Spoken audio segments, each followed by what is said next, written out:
Geeks, the podcast where geeks help geeks discover new passions. I'm geek host Megan, and today we're talking about Ender's Game, which is something none of the geek hosts at the table today had read before. So we have a special guest with us, my good friend Chako. Hello. Hi. And the other geek hosts with us at the table today are... Bree. Alice. Cool. I don't know why I waved. Nobody can see me. I know, we all do that. We all wave at the microphone. Hi, guys. Nothing like visual humor in podcasts. That's right. We actually do that We're a lot. very good at it. Yeah. We like to tell stories about... We've done conversations where we're talking about facial expressions people are making in the studio. Hand motions. Oh, yeah. I make a lot of gestures. Yeah. So lots of describing the fish you caught. It was this big. So, Ender's Game. So, usually we start with just a brief overview for people who have no idea what Ender's Game is about, the thing that we're talking about. So my very short synopsis would be, small boy is trained to commit genocide. Mine is, a boy is sent to space camp in real outer space so he can save the world from an alien threat. I don't really have anything to add. That's a more optimistic point of view. Except that I really want to play that game. It'd be a great video game. It would be the best video game ever. I wouldn't mind playing the video game as long as it didn't mean I was actually committing genocide while I was playing. Yeah, I mean that's the drawback. That's the drawback to the game. It's definitely a preamble to like using drone technology to murder people in countries that we don't even know about. That's a good point. So. Well, there's much military theory and military training theory in this book. Yeah. In terms of isolation and breaking down to build up, and the more you can compartmentalize, the more you can train somebody to kill. I mean, there's a lot of militarism. Well, it made me want to study tactics a lot more. Yeah. It's a story. But most of what I'm interested in. So you read this book when you were young. Yeah. How old were you when you read it the first time? First time I read it was when I was 14. I think. And then you read it again now. I read it again around when I was 20, 21, and then this is the third time I read it. This is the third time you read it. So and you read everything, right? No, I've read the sequel, which was Speaker for the Dead, and Ender's Shadow, and some other Orson Scott Card books. Oh, okay. So I'm very interested to hear how your impression or reactions to the book changed with your age and your hopefully gaining experience and understanding of the world around you, and how you interpreted it differently. He has no knowledge or experience in the real world. Yeah. Why did we invite him on the podcast? What? They let me out of my cage just for the podcast. Well, when I first read it, I think I was kind of under the impression of, oh man, cool, video games, you know, like that was my whole thing was, oh, this kid gets to play a video game and that's like his whole life. This is great, right? And I think that like one of the central themes in it is bullying. Obviously, like Ender is constantly bullied throughout the whole book. How about outright abuse? Yeah, by everybody. Yeah. And so I kind of looked back at it and I was like, was that what appealed to me? Was I ever bullied? And no, I really wasn't as a kid. So I can't make anything up like that I made a connection with this character because he was bullied. But I made a connection because the kid was playing these video games and was getting really good at them and stuff like that. And I thought that would be what I wanted to do with my life kind of thing, you know? Yeah, sure. And like you said, except for the genocide part. And but more recently reading it, what spoke to me was people manipulating him and how he was such a people pleaser and was, you know, he kind of has a statement in the book where he says, all these people are so happy with me and like the work that I'm doing, but why do I hate myself so much?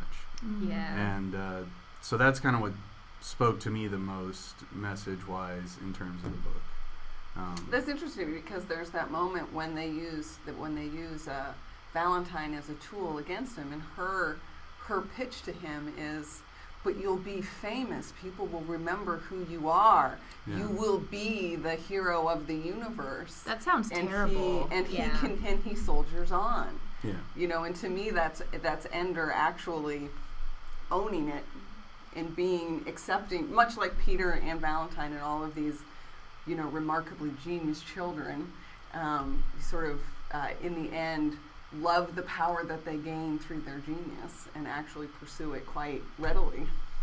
Yeah, I think that's a good point, and one of the statements that's made throughout the book is that Peter is constantly wanting these, like the power, and Peter's his bullying older brother, but Ender, that's one of the points that I kind of didn't get, is why was Valentine able to convince him, other than he has this weird incestuous relationship? Love relationship with his That's really weird. Little love triangle, weird subplot. They really could have made her anybody else if they wanted to keep a love subplot.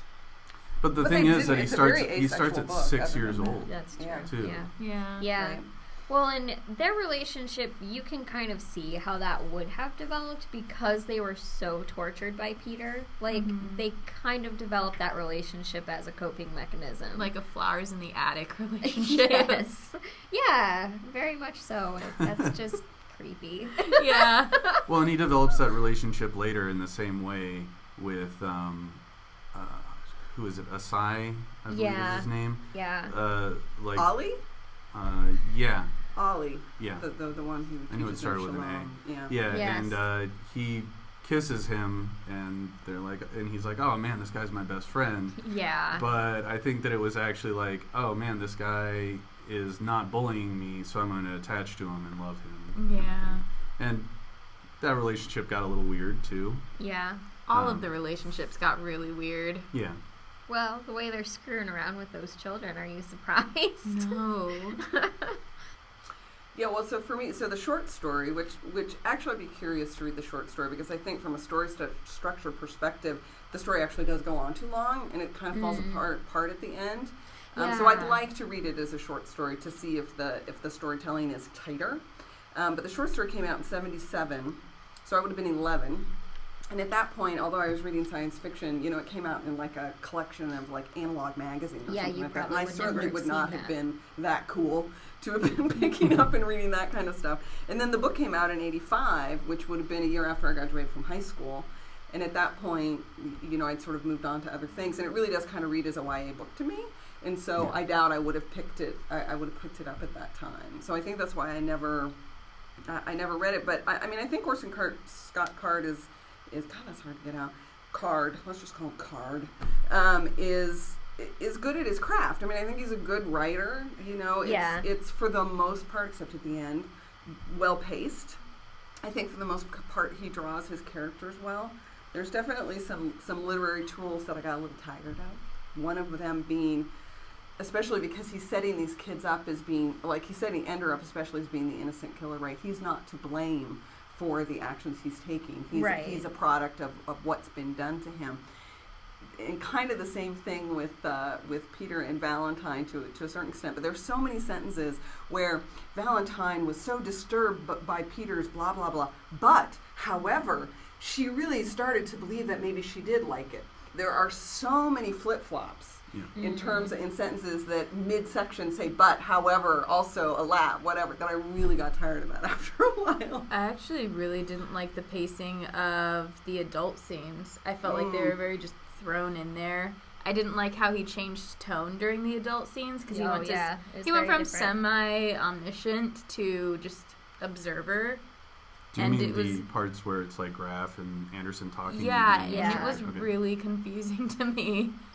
I think that was the point, because one of the things that I highlighted a lot was statements about the adults being the enemy, and I think he framed those sections that way to make it seem confusing, to make it seem very cloak and dagger, because we really didn't understand the motivations behind these people. Go ahead.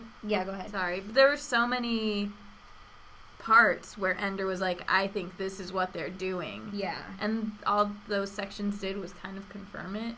That's true. That's very true.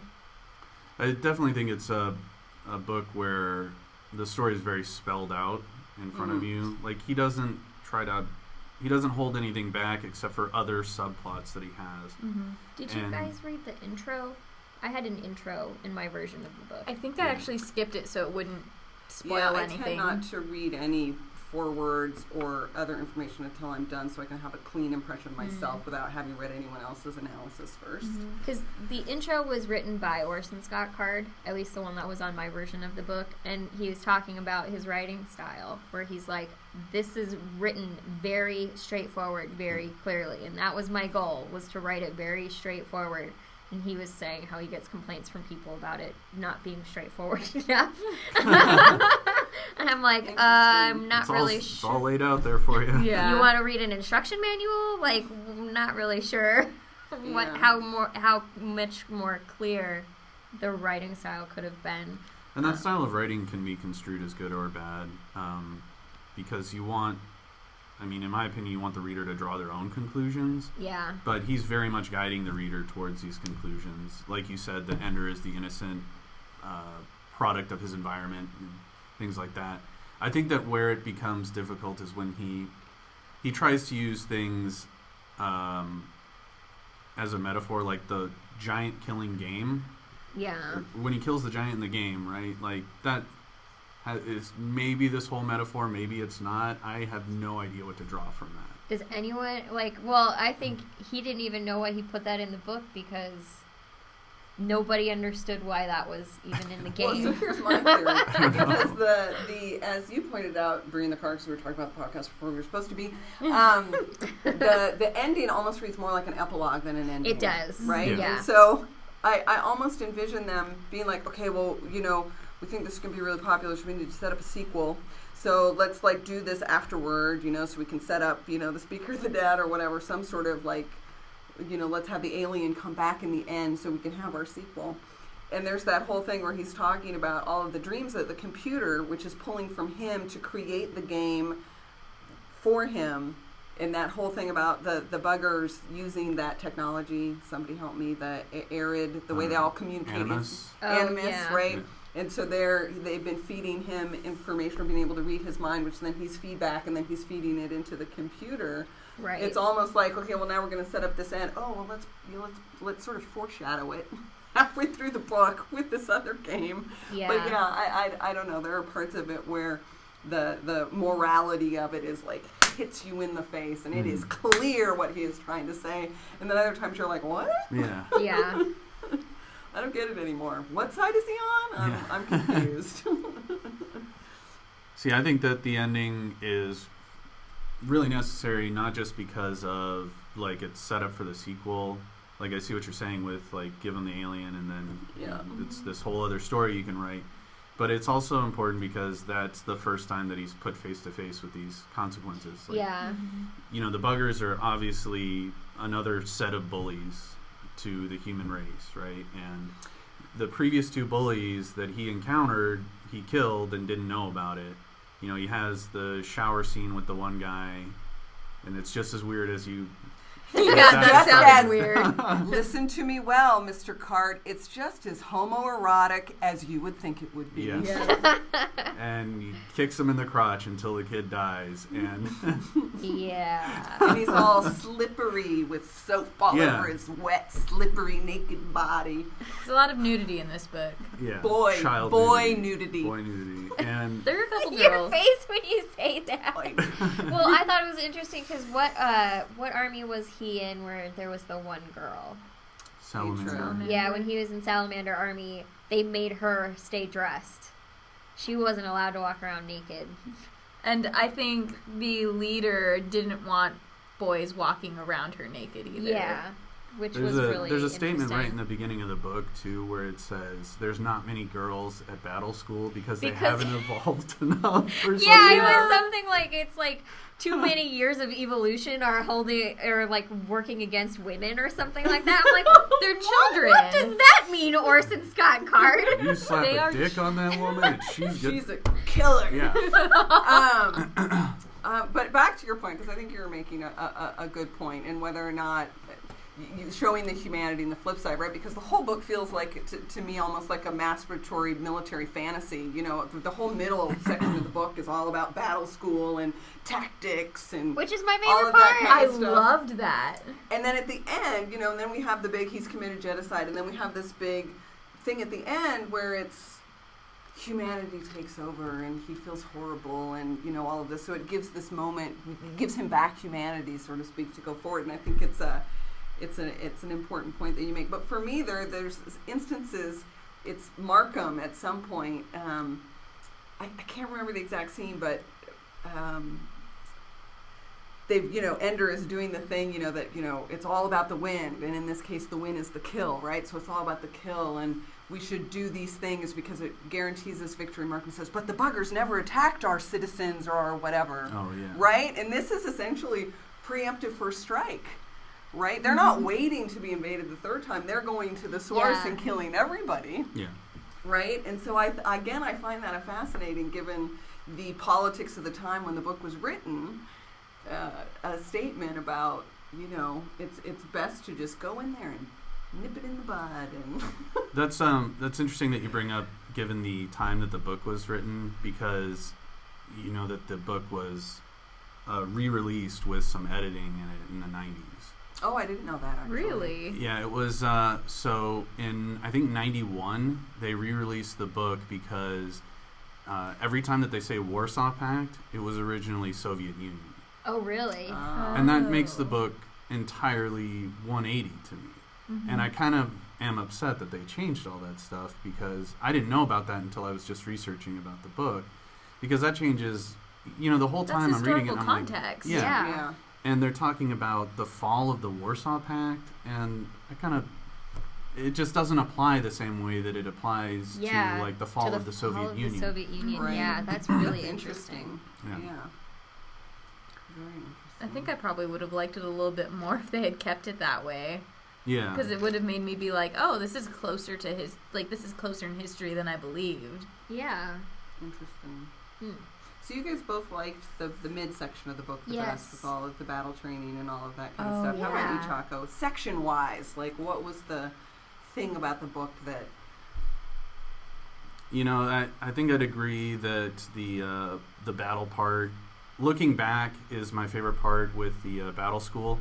But while I'm reading it, I'm like, man, I just want to kind of get through this part and see where he goes next. Like, that's what kind of drives me through the book. And, you know, and part of that is that I constantly, you're under the illusion that the whole thing is training, and really only the battle school is training. Mm-hmm. But I feel like the end part where he's in the simulation fighting Mazer Rackham is a little rushed and could have been. Yeah, a I little do think stronger. that is a little bit rushed. Yeah, and because I felt like he spent so much time in the anti-gravity exercises that I was kind of surprised how rushed that section felt, and then just the ending felt kind of tacked on. But I loved, like, all of the anti-grav stuff, because I want to do that.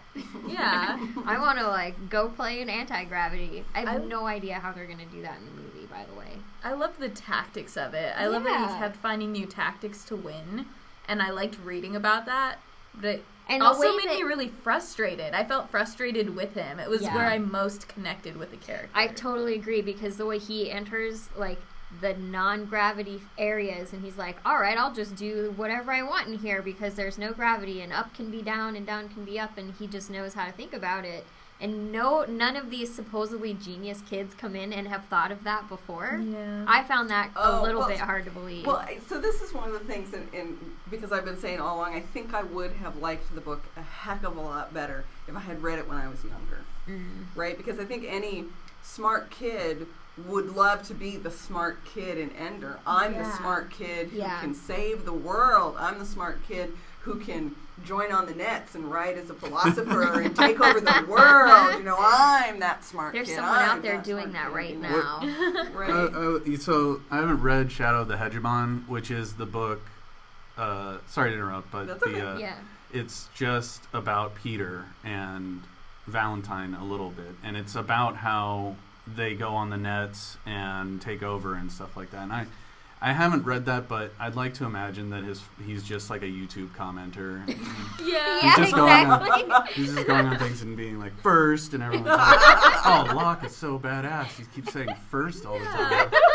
That's how I feel about this. Just all of it is so accurate to how we live right now. Yeah. It just, some of the details are wrong, but mostly it's just correct. Like, yes, there are a lot of video games that are like RPGs where you're just trying to get through and you have a lot of side quests and puzzles that you have to deal with. And frankly, if you go to many military recruitment centers, they actually have large-scale gaming arenas so that kids can experience battles and think they want to join the military because that's what they want to do. And the way they have the internet set up, I'm like, yeah, that's exactly how it is. That's people get a lot of clout on the internet, and then all of a sudden they're writing for different publications. Yeah.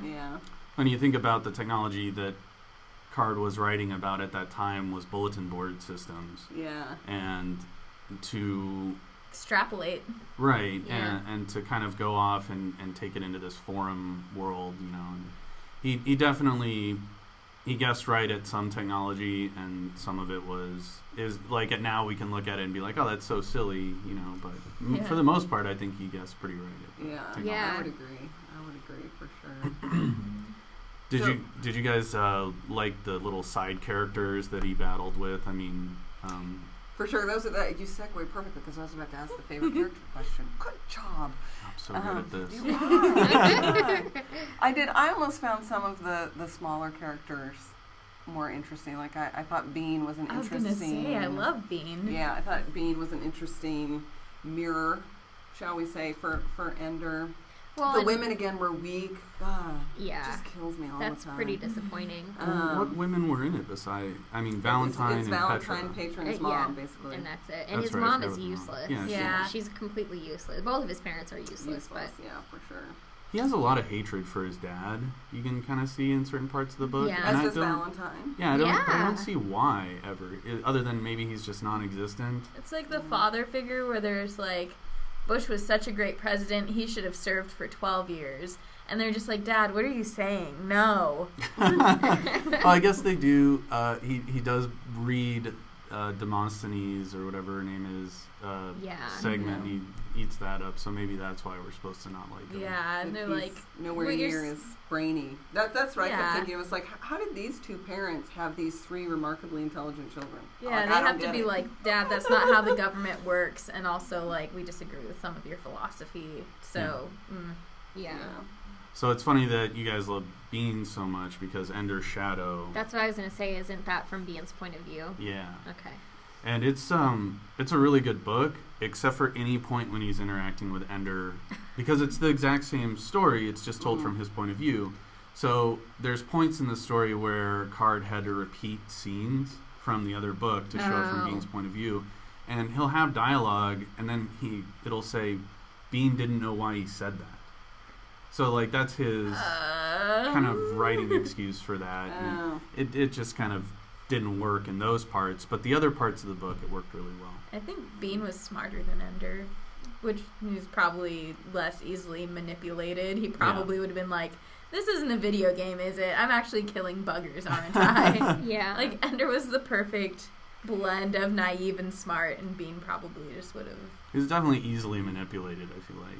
He's such a people pleaser, again, because he's the youngest of the two children. Well, and I think,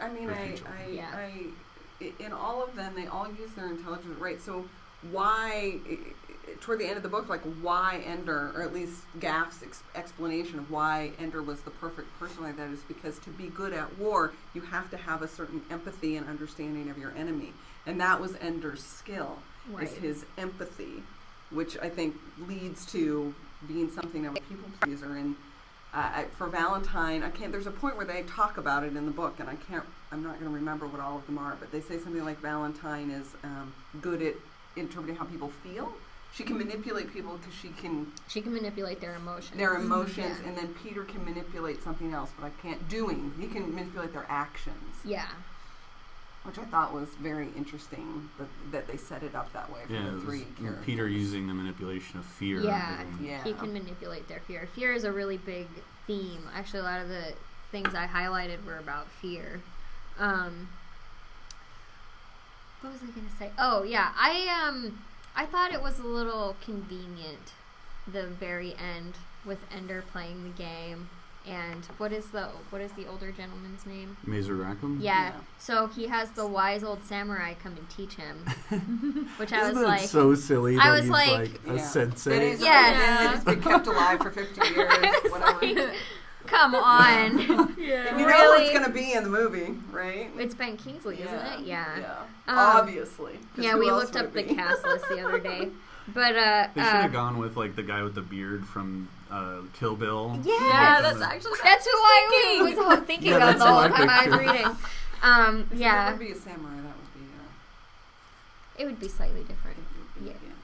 It would have Chinese been martial arts versus Japanese Hattori Oh, I Hanzo. apologize. Yes. It Well, would no, that's Japanese as well. It would have been Hattori. The only Also, guy with the beard was not Japanese. Mazer Yeah, that Rackham was just the has Kung the Fu coolest master. name. It is a great name. It is a great name. But I thought that as soon as he's like, okay, now I'm going to start creating these scenarios for you, and each one is going to get harder and harder, and I'm going to think just like the buggers. I was like, you're not doing a damn thing, are you?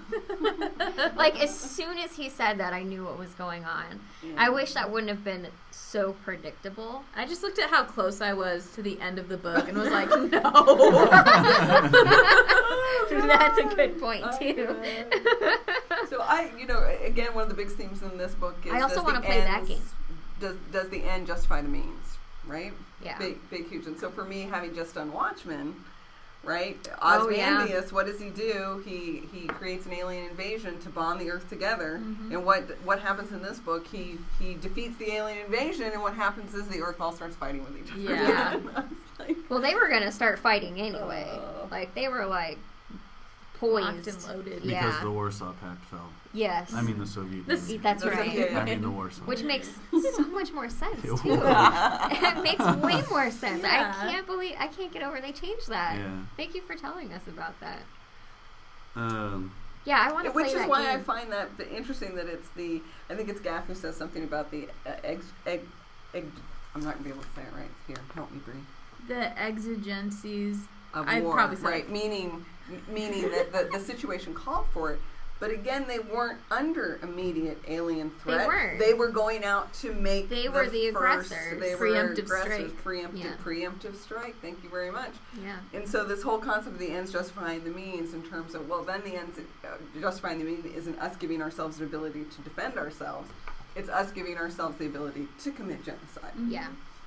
so in the end, he finds the queen larva, Yeah. and Because he arrives at the game yeah, on the Yes. planet. right. And he finds the queen larva, and I put in here that he's gonna hook a bugger up and try to find a new home planet for it. Yeah. Would you guys pick up this bug and start hanging out with it and No. take it to a new planet? No, If especially I- not with the description. Is like, yeah, so like I let a bunch of guys impregnate my baby, and please find a home for it. Hey, He's got that's this how psychic they link with it, reproduce. so maybe Right, that's That's- one of the few sort of overtly, since we're thinly veiled, overtly, whatever you want to call it, when he says there's the bit in there about the males, their moment of ecstasy Oh, before yeah. right? And I can't remember the exact word that he uses, but it's the one sort of really That's a very adult scene. yes. Yes. I don't know, but right, we're supposed to believe that he's so racked with guilt. Well, I mean, it does bring up the question. It's so funny because we watched Star Trek Insurrection recently, which is about the forced removal of an entire people from their planet. And when you think about things like the Prime Directive, did they really have a right to go and kill the buggers? They had stopped attacking. They had stopped attacking. They didn't Well, know how to it's the communicate. question. It's the question of preemptive Are first we strike. gonna be Who shot are we gonna first? be Star Trek explorers, or are we gonna just okay, they attacked us one time, so we should just wipe them out? Well, it wasn't just one. Nobody understood anybody else's motivations. They weren't able to communicate with each other. So but they just eventually figured it out. I mean, it took Ender, but they now understand how that species communicates and why they weren't able to communicate in the first place. It just took time. But the scientists didn't believe it, and they couldn't prove it, so they're just like, go kill him. Yeah. Ender's basically like Will Smith from Independence Day. Yeah. Right? Good analogy. I like it. It's but I mean that's right. Those are all the big questions of the book. Does the ends justify the means? Is it okay to strike out first? Is it those are the big. I mean, it's a book with a lot of big moral themes, right? Yes. Which and put forth in a very straightforward way, which again perhaps would have appealed to me more as a young person. Yeah, I could see that. And like the aliens also were like, what are these people like? They can't even communicate. But why did dumbasses? No. Why did they start to kill them? I can't even remember. That's just what they do, I guess. Like that's how they. So they were jerks that's anyway. Ever explained. I don't think it's ever explained. I don't think it's a world conquering. No. It might be like a world expanding thing. Like they're, obviously like bugs. So they just kind of go. Yeah. They kind of reminded me a lot of ants. It seemed like he based their species on ants very much. I got ruined by Starship Troopers. I think Starship or any Troopers. hive, right? Me too. Which I have to say, Heinlein is one of the sci-fi writers that I read when I was a teenager. Mm-hmm. I read Heinlein, and Heinlein doesn't write like this. No. Yeah, that's in terms of writing. Going back to that point, I think that Card is kind of like a good intro to sci-fi. Like everything he writes is just right there and clear as day, and so that's why he makes for a good sci-fi writer in terms of to get you into the genre. Yeah, I could see that. Yeah, Heinlein can get a little difficult. As much as I love Heinlein, but his text can be a little obtuse. Yes, he's not a YA. Right? My introduction to science fiction and fantasy was Andre Norton. I don't think I've read any Andre Norton. Which was just like this in-between ground. So I never really started with the young adult sci-fi fiction. My dad just kind of threw me straight into the lion's den with it. Yeah. Well, why it's such a big market now too, which it wasn't always. Yeah. I don't even. It used to be impossible to find young adult science fiction. Yeah. You could find the fantasy all over the place. Yeah. But I know I read Cat's Cradle when I was really young. I told Matt, because I love Kurt Vonnegut, told Matt that the other day, and he said, "You read that book when you were how old?" The question is, like, how much of it did you really get? I mean, I've read it several times, but I think the last time... I've read it several times, and I think the last time I read it, I was 12. I need to go back and reread it, because it's a very good book. Oh my god. Well, it's a very good book. Yeah, see, that's the... Well, and again, so, I mean, that's the thing, right? You never experience art or information in a vacuum. And so what you've been through in your life and your experience, what you've seen in the world go around, right? That's revisionist history, right? Yeah. So now you're going to look at that book in a completely different way. Oh, yeah, absolutely. I read The Unbearable Lightness of Being the first time when I was way too young, before I'd ever been in love. And I was just like... What? I don't get it. And then I read it after I had been in love, and I was like, oh my God, it's the best book ever. Because what I had experienced in my life was different. Well, I think that's part of the reason why I like Ender's Game so much is because being a military kid, like, I am fascinated by military strategy and tactics, and so this kind of fed that. Well, you see, when I was 11, that's what I was reading. I was reading The Big Red One, Force 10 from Navarone, PT Boat 109. I was obsessed with military fiction when I was in the junior grades. So again, that's why I think I probably would have liked this more. Yeah. Had I been that age when I read it. I was getting that feel from Stargate, like we already talked about. Right. What do you guys think of the casting choices for the... We have the Abigail Breslin plays Valentine. Harrison Ford is Graf. Haley Steinfeld is Petra. And I love Haley Steinfeld. Mm-hmm. I still think she was robbed of getting a nomination for Best Actress. She was not a supporting. She was in True Grit. She was the girl from the remake of True Grit. The whole movie was about her. Yeah, she was a lead actress in that movie. But that's neither here nor there. Ben Kingsley plays Mazer Rackham, and Viola Davis plays Anderson. Wait, Anderson's a chick? Yes. Was Anderson a female character? Anderson was not female. I have no idea. Women aren't evolved enough. Yeah, actually, I found that quote. Let me find that. Assumed to be a man, a very, very fat man. Yeah, I might add. Yes, that was the implication I got too. Well, obviously they're trying to play up the female roles, which I'm okay with. What does Viola Davis look like? She was in Doubt. If you saw, that's not the right thing to click on. If you ever saw Doubt, Anderson. She was also in The Help, I think it was. Oh, see, I have no problem with that because they changed the character to a woman and a person of color, and like women and people of color don't get enough roles. Yeah. So I think that fucking do it. Well, those people don't go to movies. I think it's awesome that they gave her the role of the old fat man. It's awesome. No, Graff is old fat man, isn't he? I thought Anderson was just a puppet, like had no personality or anything. Well, hopefully she'll bring a lot of personality to the role. I think she will because I like Viola Davis quite a lot. The quote about women is they're talking about how all the boys are in battle school. All boys, a few girls. They don't often pass the test to get in. Too many centuries of evolution are working against them. Here's women's suffrage. I'm throwing it out the door. Yeah. Well, I would assume that he's essentially saying, if you're going to make a killer and a woman's role in life is to bring life into this world, that evolutionary directive is probably not beneficial to making killers. That's fair. I really like that Harrison Ford's in it. I think that's my... I think Graff is kind of the perfect role for Harrison Ford to play right now, because he is kind of a crotchety old man at this point. Oh, he is. Yeah, the one line that I highlighted from Graff was, just because I can hear it in Harrison Ford's voice, is, "Damn Dap, and damn you too, sir. I know what I'm doing." Like, he could just play the same president as from Air Force One. Yeah. And he's going to be Colonel Graff. Get off my battle plane. School. Yeah. I'm trying to see if there's any other characters. Oh, Aramis Knight is playing Bean. And I am not familiar with this kid. I gotta say right now, all of these kids are way too old. Rises. Yeah. Well, they have to be.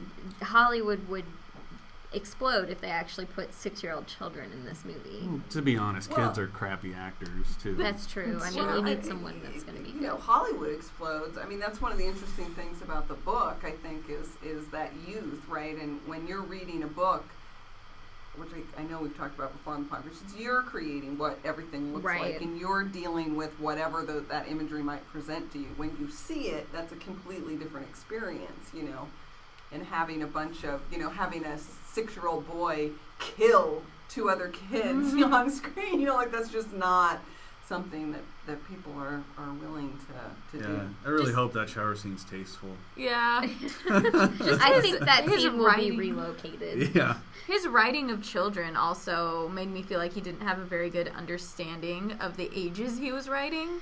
Because I was like, this kid is talking, I understand he's genius level, but you're trying to write a genius who's like only 6 years old. I'm not buying it. That's and the little language that they develop at the battle school, I got a little tired of that. Yeah. I thought it made sense though. When you think about it, they're all these genius kids thrown together, and they want to sound cool. So what are they going to do? They're going to speak the opposite of what they speak, which is eloquent. Mm-hmm. I do love all the fart jokes though. There were a lot of fart jokes. I thought that was perfect. I was like, yes. These may be genius children, but everyone laughs at fart jokes. It doesn't matter how smart you are. I was going to look it up, how many times they mentioned farting. That's actually one of my, when we get there. Oh, all right. So now, Chako, you read a lot of post-analysis. I've read some. Did you ladies read any other people's analyses of the story? Well, one of the things to touch on the fact that you didn't like how the children talked, because it was too adult. He actually addressed that in the intro, where he said he had gotten so many complaints about that, but that he felt like he did the right thing because parents complained to him about children don't speak this way. I'm the parent of a special child, and I know. But then he gets letters from quote-unquote special children, and they're all like, this is what it's like to be me. That's how I talk. That's how I think you understand how smart children They definitely want something to differentiate themselves from adults. Yeah. You know, they want to be able to say, like, oh, I'm a smart enough kid that I can, I don't know, that'd be my opinion of it. Yeah.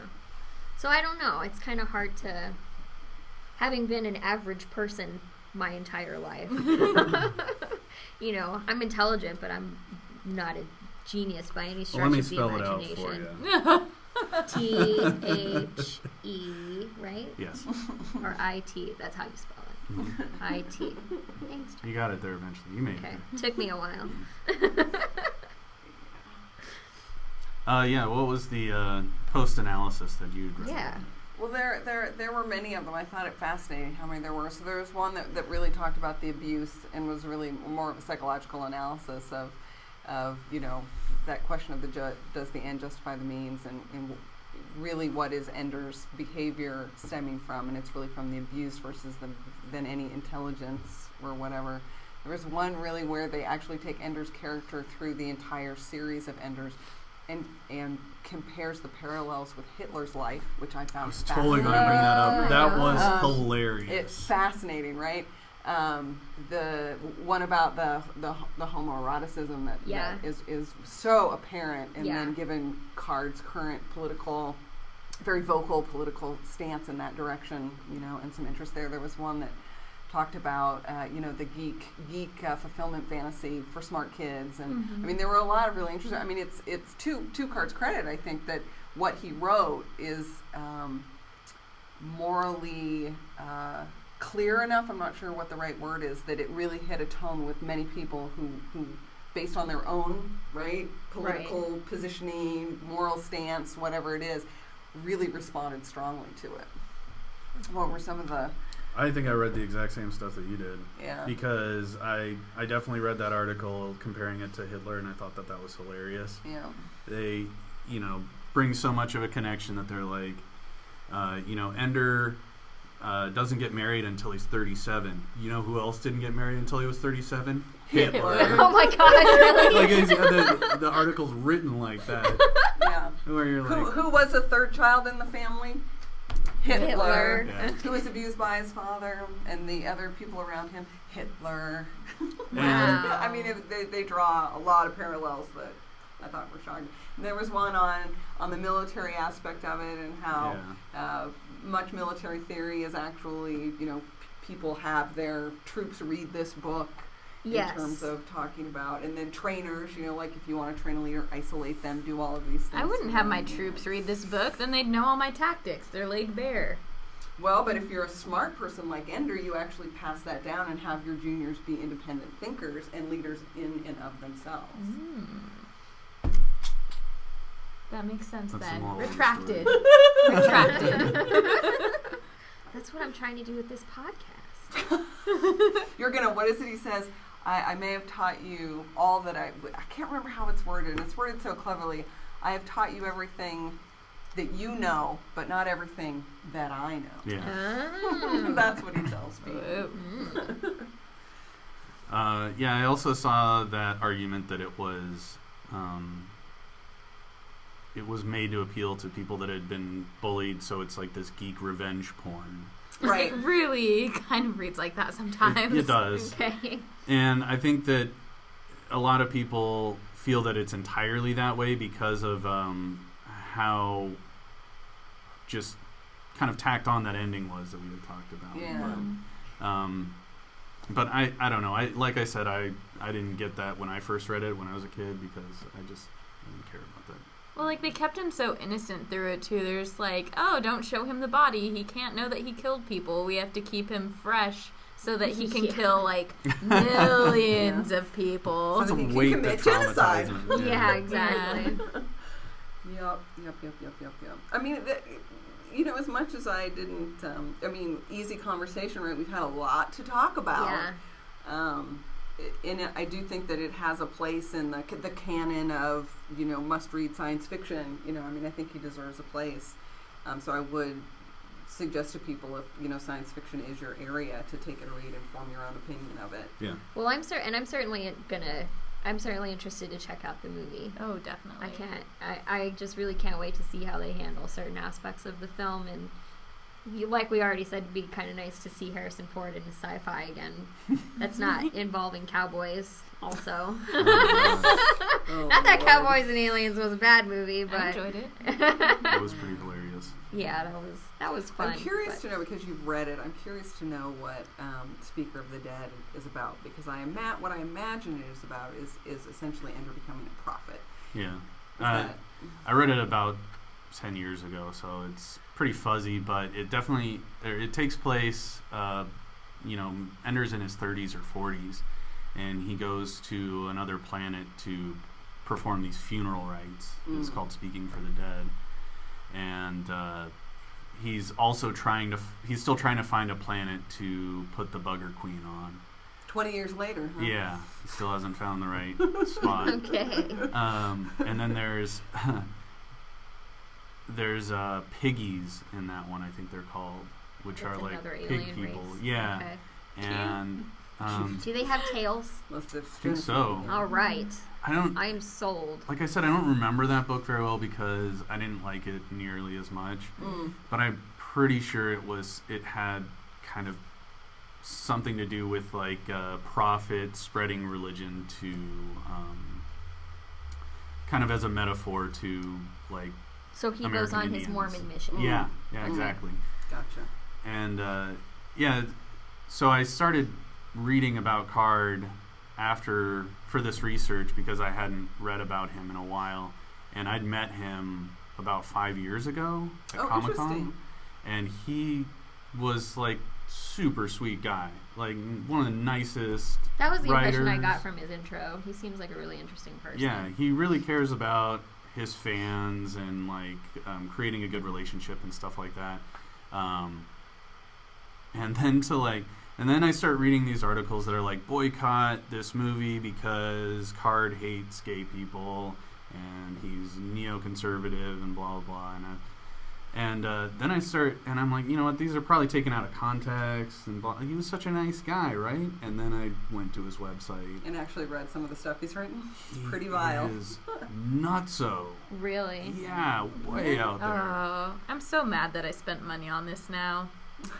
That's What's all an right. interesting? That's I mean, that's disappointing. another. I always think it's an interesting conversation about can you separate the art from the artist?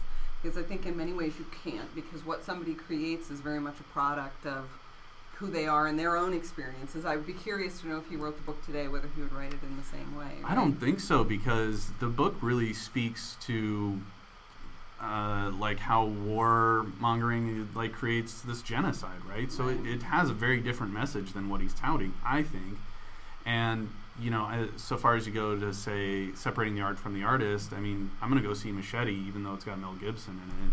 Yeah. And I know. Well, so on the one hand, I think that you can. I mean, I think a person creates from themselves, right? You have to start with something. Most people start with themselves, and then they start with how they interpret the world around them. So I don't actually think you can.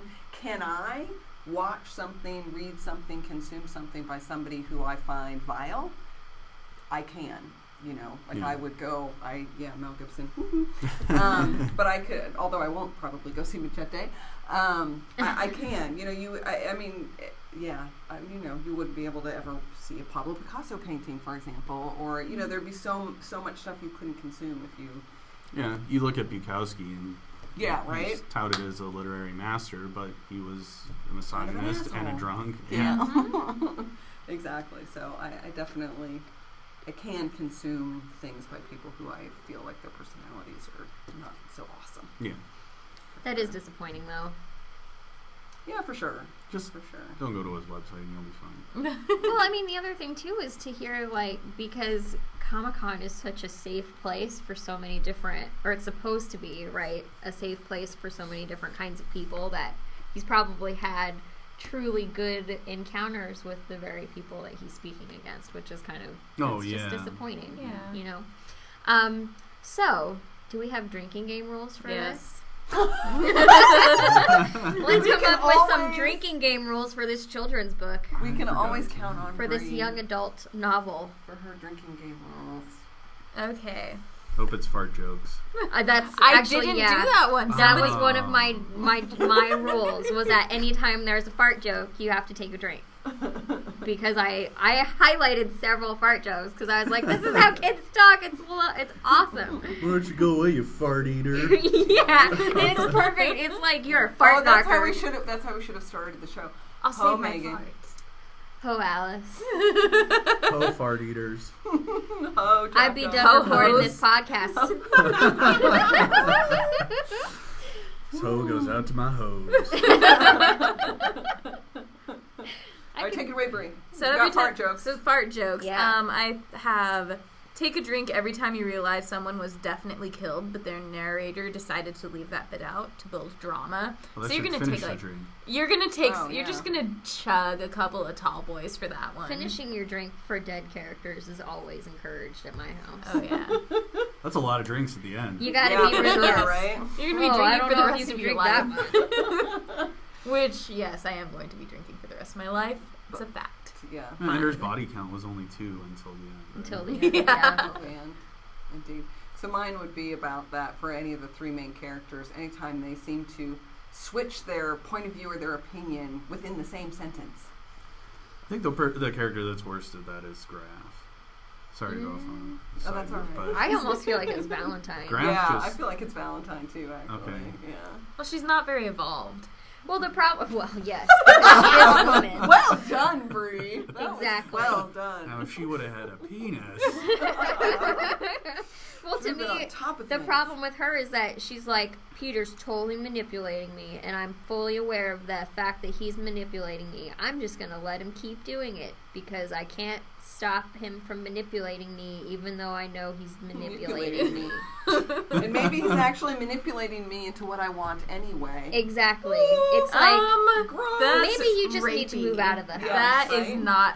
No. and it's just horribly misogynistic that this Oh, I girl know. needs an older bully man to tell her goals in life. Exactly. Yeah. Yeah. Honestly, I Right. love this book as much as I'm making fun of it. All right, So drinking what's game your rule. first drinking game rule? I would have gone with the farts, but I didn't even know this was part of the assignment. I didn't Oh, understand darn the it, we assignment. failed. I'm You know, sorry. just make one up on the spot. Make All one right. up Do on the that. fly. I do Can I- that can I every be next? every Can you come episode. back to me? Yes. I'm All looking at my right. notes here. Who has another one while I think of another one? I have take a shot every time you're convinced Orson Scott Card is a time traveling warlock because he got so much right. That's true. Oh. That's true. I mean, I he was was wrong waiting about for space that travel, is but- actually a suppressed homosexual. But anyway, That too. That's a good one. Oh, yeah. every time naked boys are mentioned, you have to take a shot. Yeah, anytime there's homoeroticism or some sort of incestuous undertones, And that's been a overtones. previous you'd be drinking the drink. whole. Yeah. That should just be a That consistent should be a drinking rule. consistent for drinking every game, time why you're not? like, this author's written incest into this. Take a drink. I guess the one I would say is anytime he says Warsaw Pact, you should be drinking for the former Soviet For the Union. former Soviet Union. Yeah, I like You have that. to drink vodka. Vodka, yeah. There that's you good. go. Oh, I that's like perfect. Perfect. So Um, many shots. There you go. Oh, my Valentine conversation made me think of this. Take a drink anytime a character realizes that they're being manipulated and goes with the game anyway. Because Ender, it happens to Ender all the time every too. chapter. He's like, they're This is just totally what they want. manipulating me. But Guess I'd okay. better go do it. Yeah. So true. So true. Any others? Oh, let's see. I have another one too. Have you guys heard of his book called Treason? Or A Planet Called Treason? Uh-uh. So that's actually my favorite book by Card. I'll have to check it out. It's his least favorite book, though. he Oh, said. interesting. That sounds awesome. Yeah. Yeah, and that book starts with a guy who's having sex with a chick, and he notices that he's growing tits, like full on mammary What? glands. Yeah, this is like the opening paragraph of this book, and it's an awesome book. Not just for that reason. What is it? Not What is just it for that called? reason. It's called A Planet Called Treason. Oh my goodness. All right. It's treasonous for boys to have to I'm going to read that. All right, go, Bree. Take a drink every time you're not sure who is talking to who during the adult conversation chapters. Oh, yeah. Sometimes I was like, wait. I had to reread them who was sometimes. talking? Wait, who was involved in this conversation? I would just be like consistently drinking through all of those chapters. You know, that's something that Card does. He likes to have big, and it's not just in those sections, but that's where it's most rampant, but he likes to have these big, long streaks of dialogue where two characters are talking to one another. With no reference. But he doesn't identify who's speaking, so you have to pay attention to who started the conversation, otherwise you get fucked halfway through. Because you're like, wait, who just said that? I have no idea what they're talking about now. And you better be clear that they're switching back and forth, because I could swear there's one point where Ender speaks twice, and I was like, yeah, wait, no, wait, what? That happens. I can't. Yeah. Mine would be if beer is involved, you have to take a sip of beer every time somebody gets flashed. Okay. Flash your legs. Yeah. Flash your legs, flash your elbows, flash your whatever. Maybe you need to take a second sip if they do it on purpose. Yeah. Because that's a whole tactical advantage for some people. I hope that they do in the movie when they freeze the other boys and then use them like shields. Yeah. I hope that happens, because it's just gonna look so hilarious. Oh, I know. Like, I know. I picture them like one kid riding on another kid like a go-kart. Yeah. You know? Yeah. And they when just they like have Dean stick his arms through there. there. No way to make that That look scene cool. has to be in the movie. Yeah. Yeah, I thought the same thing. I feel like they'll cut the game where he kills the giant, though. Yeah, from the movie. how would they keep that in? I don't Well, know. but they have to They could keep have it a dream in sequence, unless they make it change really the short. ending. They'll probably just change the. What They'll I think just they would wander do and find is it. change the ending to where he finds the bug like in his home, like they've recreated his home from his childhood, or that lake house. That would be my guess for what they do. But Interesting. Smart. Yeah. Predictions. So if Hollywood is listening to this, you can go ahead and hire me. It's too late It's now. too late now, right? The We'll movie see if your opens predictions today. are as good as Cards. Yeah. I have one more. Take a drink every time someone breaks the quote-unquote rules. Oh. Since there are no real rules, There are as no we rules. know. Yeah. I had one take a drink whenever the kids use their slang speech. Whenever they say Megan. ho. Oh, and I have another one too, but I'll Go come ahead. back to it. No, go ahead. Matt came up with this one. He said that you should take a drink anytime someone makes a joke that would be considered racist anywhere else. Yeah. But that every character just is like, ha ha ha, that's so funny. Like, they use the N-word a couple of times and everyone's just like, ha ha ha ha. Yeah. He said the N-word, and we all say it like it's not a big deal. You know what, though? Like, the book becomes totally different if you think they never describe really what Ender looks like, except It's that he's a true. 6-year-old kid. Maybe he was black. It's Yeah. certainly Yeah. possible. And maybe he was like, what's up, my niggas? Like, maybe that's how he meant it. It's totally I possible. could totally see Card he writing used it like a that. hard ER, though. Oh, he did? Okay. Yes. I take Hard it back. ER. Yeah, and considering how he writes the other language, he would have abbreviated it. Yeah. Yeah. But I'm sure all the kids will be white in the movie. Well, and that is a kind of disappointing because that was one of the things I thought was good about the book was that it seemed pretty post-racial, even though at least at Battle School, even though on the planet Because they have like there's Ali, for example. A lot of Yeah. kids from different nations. Clearly. and Yeah. they're all just all right. We're gonna go fight the buggers together. Yeah. I thought Again, that was pretty cool. bonding together to fight a common enemy. Exactly. I thought that at times it was really going beyond racism, but then at times it's just like it's thrown back in your face, Yeah. especially with Bonzo. Or Yes. Oh, with, yeah, with Bonzo. Bonzo. Bonzo. Bonzo. Because they're like his Spanish honor won't allow him to just give up. Yeah, And I was that's like, true. excuse me, my Spanish honor won't allow me to read this sentence and not get insulted. Indeed. All right. Any other drinking game rules? I have no. Mm-mm. I'm good. Did you think I'm of any? tapped out. I did. I'm trying to find the quote for it, though. Do you remember what they were saying? Yeah, it's right here. Oh, cool. So finish your drink when this quote happens, because it's my favorite quote. Excellent. Beating you, said the boy, would be as easy as pissing in the shower. And not half as fun, said another. I didn't know peeing in the shower was so much fun. Yeah. Apparently it is for 7-year-old boys. Hey, why not? They make so. fart jokes. Why not make jokes about peeing in the shower? It's perfect. Although when he's 10 by the time he leaves battle school and goes to command school. Mm-hmm. About 10 or 11. Yeah. No idea. They just pushed him through because he was so smart. Yeah. He was so perfect. Mm-hmm. Just got to get him through there super Perfectly fast. manipulated. Yep. blah, blah, blah, blah. We all need more coffee. Excellent. Any other topics anyone wanted to discuss? I'm done. I'm never talking about this again. I would approve of that. Well, I think we're all going to go try and check out the movie. For sure. Maybe. Yeah. For sure. Yeah, I'm going to check it out for sure. So maybe we'll have to do a follow-up about the movie. I think Cassie said she was going to maybe write something. Yeah. So if you enjoyed Cassie's Stargate post, That'll be coming up. And like I said, for me, although I didn't find the book fabulous, if you feel like you're the kind of person who needs to read the canon of science fiction literature, I do think that it's worth you reading it and coming to your own conclusion. oh yeah, absolutely. And it's a quick read. It's not, Yeah, I it's read not it in a huge. couple You of can burn days. through the book. It is Yeah. a fast read, yeah. Well, cool. Well, Thank you. Thank you for joining Thanks for us. having Thank me. you. That Wonderful was conversation. awesome. Thank yeah. you. I feel like I'm famous now. You are famous. You And I'm are. totally going to bring in your target audience of young adult males, right? Who drink too much? Yeah. Drink too much. Because we've my got job. we've got I thought that plenty was of me. no, we've got plenty of young adult women who drink too much, thanks to all of us.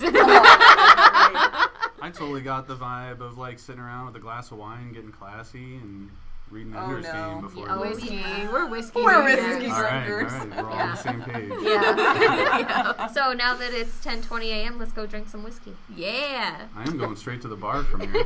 All I right. hope this is All your right. breakfast. Famished. Heck yeah.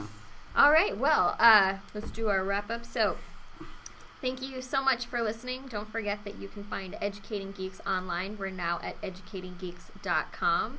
And we're also on Twitter, Facebook, Google+, and a newly formed Tumblr. Woo! So just search for Educating Geeks on your favorite social media platform, and we'll have something for you. Have a great day, and thanks for listening.